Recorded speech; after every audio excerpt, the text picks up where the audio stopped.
ತೈವಾನ್ನಲ್ಲಿ ಪ್ರಬಲ ಭೂಕಂಪನದ ಅನುಭವ ಆಗಿರೋದ್ರ ಬಗ್ಗೆ ಬ್ರೇಕಿಂಗ್ ನ್ಯೂಸ್ ಲಭ್ಯ ಆಗ್ತಾ ಇದೆ. ಪ್ರಮುಖವಾಗಿ 7.2 ತೀವ್ರತೆಯ ಪ್ರಬಲ ಭೂಕಂಪ ಆಗಿದೆ ಹಾಗೂ ದ್ವೀಪ ರಾಷ್ಟ್ರದಲ್ಲಿ ಸದ್ಯಕ್ಕೆ ಸುನಾಮಿಯ ಎಚ್ಚರಿಕೆಯನ್ನು ಕೂಡ ಕೊಡಲಾಗಿದೆ.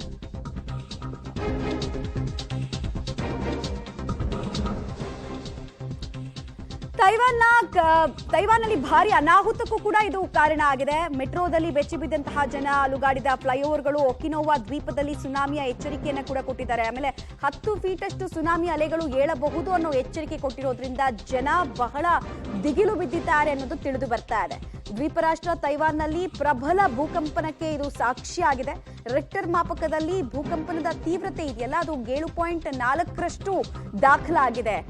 7.4 ಅಂತ ಹೇಳಿದ್ರೆ ಮೇಜರ್ ಡ್ಯಾಮೇಜ್ಗಳು ಆಗಿದೆಯಾ ಅನ್ನೋದ್ರ ಬಗ್ಗೆ ಡೌಟ್ ಕೂಡ ರೈಸ್ ಆಗ್ತಾ ಇದೆ. ಇಷ್ಟು ಮಾತ್ರ ಅಲ್ಲ, ಈಗ ಇಲ್ಲಿ ಈ ಭಾಗದಲ್ಲಿ ಸುನಾಮಿಯ ಎಚ್ಚರಿಕೆಯನ್ನ ಕೂಡ ಕೊಡಲಾಗಿದೆ. ಭೂಕಂಪನದ ತೀವ್ರತೆಗೆ ಜನ ಇಲ್ಲಿ ಅಕ್ಷರಶಃ ಬೆಚ್ಚಿ ಬಿದ್ದಿರೋದು ತಿಳಿದು ಬರ್ತಾ ಇದೆ. ತೈವಾನ್, ಒಕಿನೋವಾ, ಜಪಾನ್ ಮತ್ತು ಫಿಲಿಪೈನ್ಸ್ ನಲ್ಲಿ ಸುನಾಮಿ ಎಚ್ಚರಿಕೆಯನ್ನ ಕೊಟ್ಟಿದ್ದಾರೆ. ಆಮೇಲೆ ತೈವಾನ್ ನಲ್ಲಿ ಈಗ ದಾಖಲಾಗಿದೆಯಲ್ಲ 7.4ರಷ್ಟು ತೀವ್ರತೆಯ ಭೂಕಂಪನ. ಸೊ ಇದು ಕಳೆದ 25 ವರ್ಷಗಳಲ್ಲಿ ಕಂಪೇರ್ ಮಾಡಿದ್ರೆ ಡೆಡ್ಲಿಯೆಸ್ಟ್ ಸ್ಟ್ಯಾಟಿಸ್ಟಿಕ್ಸ್ ಅಂತ ಕೂಡ ಕೆಲವರು ಹೇಳ್ತಾ ಇದ್ದಾರೆ. ದೃಶ್ಯಾವಳಿಗಳನ್ನ ಗಮನಿಸ್ತಾ ಇದ್ದೀರಿ. ಮೆಟ್ರೋದಲ್ಲಿ ಪ್ರಯಾಣ ಮಾಡ್ತಾ ಇದ್ದ ಹಾಗೆ ಇದ್ದಕ್ಕಿದ್ದ ಹಾಗೆ ಹೇಗೆ ಮೆಟ್ರೋ ಟ್ರೈನ್ ಅಲುಗಾಡೋಕೆ ಶುರುವಾಗಿದೆ ಅನ್ನೋದನ್ನ ನೋಡ್ತಾ ಇದ್ದೀರಿ. ಅದು ಯಾವ ಪ್ರಮಾಣದಲ್ಲಿ ಅಂತ. ಸೊ ಅದರಲ್ಲಿದ್ದಂತಹ ಪ್ರಯಾಣಿಕರು ಕೂಡ ಬಹಳಷ್ಟು ದಿಗಿಲು ಬಿದ್ದಂತಹ ವಿಚಾರ, ಪ್ಯಾನಿಕ್ ಸಿಚುವೇಶನ್ ಕ್ರಿಯೇಟ್ ಆಗಿದೆ. ಆಮೇಲೆ ಹಲವು ಕಟ್ಟಡಗಳು ಧರೆಗೆ ಉರುಳಿದಂತಹ ನಿದರ್ಶನಗಳು ಕೂಡ ನಮಗೆ ತೈವಾನ್ ಭಾಗದಲ್ಲಿ ಕಾಣೋದಕ್ಕೆ ಸಿಗ್ತಾ ಇದೆ. ಸುನಾಮಿಯ ಎಚ್ಚರಿಕೆ ಕೂಡ ಇದೆ. ಹಲವು ಕಡೆ ಇಂಟರ್ನೆಟ್ ಸ್ಥಗಿತಗೊಳಿಸಲಾಗಿದೆ. ತುಂಬಾ ಜನ ಮಿಸ್ಸಿಂಗ್ ಅನ್ನುವಂತಹ ರಿಪೋರ್ಟ್ ಕೂಡ ದಾಖಲಾಗ್ತಾ ಇದೆ. ದಕ್ಷಿಣ ಜಪಾನ್ ಮತ್ತು ಫಿಲಿಪೈನ್ಸ್ ದ್ವೀಪಗಳಿಗೆ ಸುನಾಮಿಯ ಎಚ್ಚರಿಕೆಯನ್ನು ಕೂಡ ಕೊಡಲಾಗಿದೆ. ಪೂರ್ವ ತೈವಾನ್ನಲ್ಲಿ ಹಲವು ಕಟ್ಟಡಗಳು ಕುಸಿತಕ್ಕೆ ಒಳಗಾಗಿದೆ.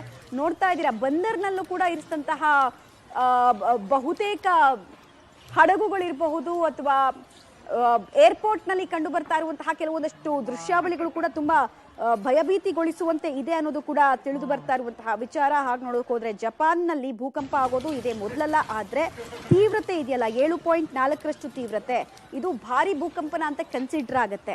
ಹೀಗಾಗಿ ಸುನಾಮಿಯ ಅಲರ್ಟ್ ಅನ್ನ ಕೂಡ ಅಲ್ಲಿ ಕೊಡಲಾಗಿದೆ. ಜನ ಕರಾವಳಿ ಪ್ರದೇಶದಲ್ಲಿ ಬೇರೆ ಕಡೆಗೆ ಶಿಫ್ಟ್ ಆಗುವಂತೆ ಕೂಡ ಎಚ್ಚರಿಕೆಯನ್ನು ಕೊಟ್ಟಿದ್ದಾರೆ. ಬಟ್ ಭೂಮಿ ಅಲುಗಾಡಿರೋದ್ರಿಂದ, ಅಂದ್ರೆ ಭಾರಿ ಪ್ರಮಾಣದಲ್ಲಿ ಭೂಮಿ ಅಲುಗಾಡಿರೋದ್ರಿಂದ ಜನ ಭಯಭೀತರಾಗಿದ್ದಾರೆ. ಇನ್ನು ಸ್ವಿಮ್ಮಿಂಗ್ ಪೂಲ್ಗಳ ದೃಶ್ಯಾವಳಿಗಳನ್ನ ಕೂಡ ನೋಡ್ತಾ ಇದ್ದೀರಾ. ಐಷಾರಾಮಿ ರೆಸಾರ್ಟ್ಗಳಲ್ಲಿ ಇದ್ದಂತಹ ಸ್ವಿಮ್ಮಿಂಗ್ ಪೂಲ್ನಲ್ಲೂ ಕೂಡ ಭೂಕಂಪನದ ತೀವ್ರತೆ ಎಷ್ಟು ಮಟ್ಟಿಗಿದೆ, ಆ ವೇವ್ಸ್ ನೋಡ್ತಾ ಇದ್ದೀರಾ, ಯಾವ ಪ್ರಮಾಣದಲ್ಲಿ ಅಲುಗಾಡಿದೆ ಅಂತ ಹೇಳಿ. ಇದೇ ರೀತಿಯಾದಂತಹ ಪರಿಸ್ಥಿತಿ ಬಹುತೇಕ ಕಡೆ ಕಂಡು ಬರ್ತಾ ಇದೆ. ಇನ್ನು ಫ್ಲೈಓವರ್ಗಳ ಸ್ಥಿತಿಗತಿಯನ್ನು ಕೂಡ ನೋಡ್ತಾ ಇದ್ದೀರಾ. ಭೂಕಂಪನದ ತೀವ್ರತೆಗೆ ಫ್ಲೈಓವರ್ಗಳು, ಕೇವಲ ಫ್ಲೈಓವರ್ಗಳು ಮಾತ್ರ ಅಲ್ಲ, ಬಿಲ್ಡಿಂಗ್ಗಳು ಕೂಡ ಹೇಗೆ ಒಂದು ಕಡೆಗೆ ವಾಲೋದಕ್ಕೆ ಶುರುವಾಗಿದೆ. ಆಮೇಲೆ ಕೆಲವು ಕಡೆ ಅಂತೂ ಕುಸಿದು ಬಿದ್ದಿದೆ ಕೂಡ ತಿಳಿದು ಬರ್ತಾ ಇದೆ. ಇನ್ನು ತುಂಬಾ ಜನಕ್ಕೆ ಇದರಿಂದ ಪ್ರಾಣಹಾನಿ ಸಂಭವಿಸಿರುವಂತಹ ವಿಚಾರ ಕೂಡ ಗೊತ್ತಾಗಿದೆ. ನಾನು ಆಗ್ಲೇ ಹೇಳ್ತಾ ಇದ್ದೆ, ಜಪಾನ್ನಲ್ಲಿ ವರ್ಷಕ್ಕೆ 1500 ಸಲ ಈ ಭೂಮಿ ಕಂಪಿಸಿದ ಅನುಭವ ಆಗುತ್ತೆ. ಭೂಕಂಪ ತಡೆಯುವಂತಹ ಕೆಪಾಸಿಟಿಯಲ್ಲೇ ಅವರು ಬಿಲ್ಡಿಂಗ್ ಗಳ ಕನ್ಸ್ಟ್ರಕ್ಷನ್ ಮಾಡಿರ್ತಾರೆ. ಆದ್ರೂ ಡ್ಯಾಮೇಜ್ ಆಗಿದೆ. ನೋಡ್ತಾ ಇದ್ದೀರಾ ಅದರ ದೃಶ್ಯಾವಳಿಗಳನ್ನ.